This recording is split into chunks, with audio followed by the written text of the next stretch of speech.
Assalamualaikum warahmatullahi wabarakatuh dan salam sejahtera. Terima kasih pengurusi majlis yang dihormati para hakim, guru-guru dan rakan-rakan. Saya akan menyampaikan sebuah cerita yang bertajuk Nelayan yang Jujur. Yang terlena, sedar, sedarkan. Yang tersedar, dengar, dengarkan. Yang terdengar, fikir, fikirkan. Dan menghayati pengajaran di sebalik cerita saya ini. Pada zaman dahulu, ada seorang nelayan yang miskin tetapi jujur orangnya. Setiap hari, beliau akan ke laut untuk mencari rezeki. Setelah lama menebar jala, nelayan masih tidak memperoleh apa-apa tangkapan. Nelayan itu berhenti seketika sambil menadar tangan ke langit lalu berdoa. Tuhanku, Engkau yang memberi rezeki kepada sesiapa yang Engkau kehendaki dan akan merahmati sesiapa yang Engkau rahmati. Sesungguhnya aku memohon rezeki daripadamu untuk keluargaku. Doanya dengan sungguh-sungguh. Setelah itu, dia menebarkan jalannya sekali lagi. Sewaktu nelayan menarik jalannya, dia mendapat seekor ikan yang luar biasa. Sisik ikan itu berkilau-kilauan seperti emas. 2 biji matanya pula berkilauan seperti belian. Nelayan itu mengucap syukur kepada Allah. Setelah memasukkan ikan itu ke dalam bekas, nelayan berfikir untuk menjual ikan tersebut kepada raja di negeri itu. Raja di negeri tempat tinggalnya terkenal sebagai raja yang adil dan bijaksana, manakala pemasyurinya pula terkenal dengan sikap kikir dan tamak.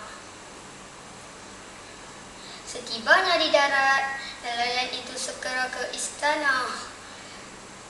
Sewaktu menghadap raja, raja berasa takjub dan kagum ketika melihat ikan itu. Wahai nelayan, di manakah engkau mendapati ikan yang ganjil lagi ajaib ini? Titah raja. Ampun tuanku, Patih dapat menangkap ikan ini di sebuah teluk di lautan selatan negeri ini. Wah, sungguh berani engkau menjala ikan di sana pada masa laut bergelombang besar dan berbahaya. Puji raja. Ampun tuanku, dengan izin Allah juga. Sesuatu yang susah dapat dilaksanakan. Sembah nelayan itu dengan penuh takzim. Baginda raja berasa gembira mendengar sembah nelayan itu lalu menghadiahinya 1000 uang emas. Nelayan menerima pemberian itu dengan penuh syukur dan gembira. Pemasyuri yang melihat peristiwa itu berasa tidak puas hati. Pemasyuri raja bertitah, "Ayuhai kekanda, bukankah pemberian itu terlalu mahal bagi seekor ikan sahaja?" "Tidak mengapa, wahai adinda.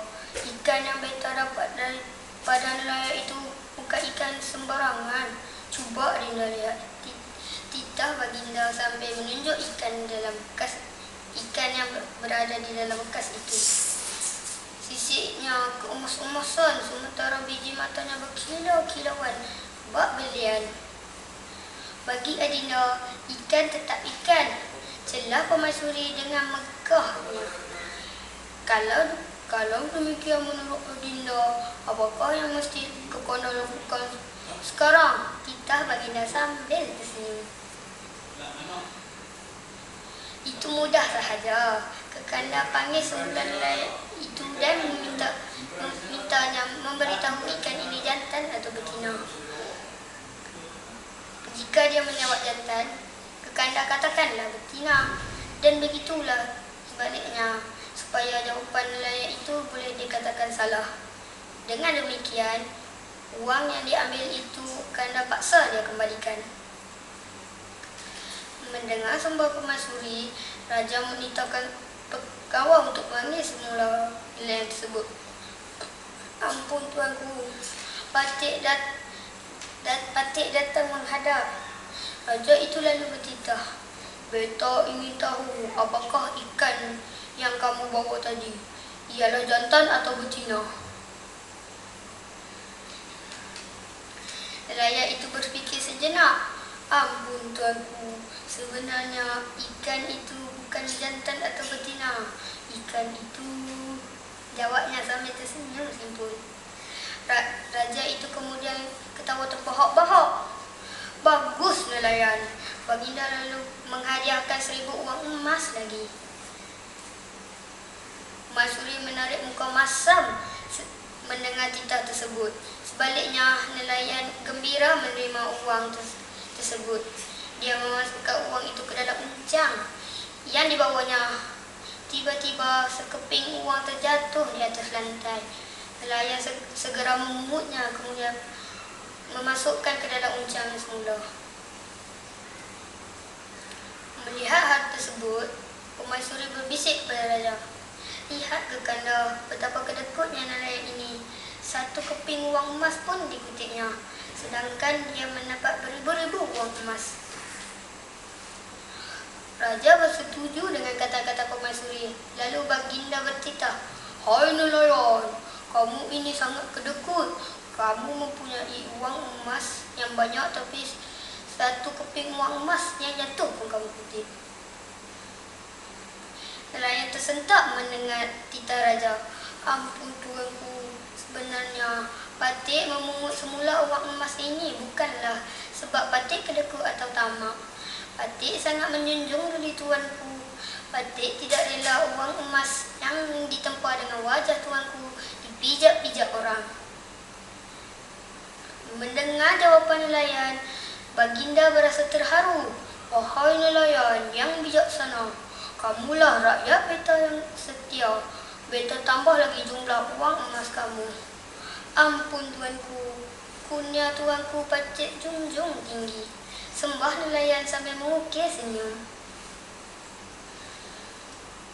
Permaisuri sangat murka melihat peristiwa itu, tapi apakan daya, Baginda terpaksa akur dengan kebijaksanaan nelayan itu. Nelayan itu pulang ke rumah dengan perasaan sungguh gembira. Banyak pengajaran yang diperoleh daripada cerita tersebut. 1. Kita janganlah melupa Allah sama ada ketika kita susah atau senang. 2. Jangan lupa bersyukur kepada Allah apabila memperoleh kejayaan. 3. Kita haruslah bijak dan sabar menangani sebarang masalah agar tidak diperdaya oleh orang lain. 4. Kita hendaklah jujur dalam setiap kerja yang dilakukan agar memperoleh keberkatannya. Sekian saja cerita saya. Terima kasih.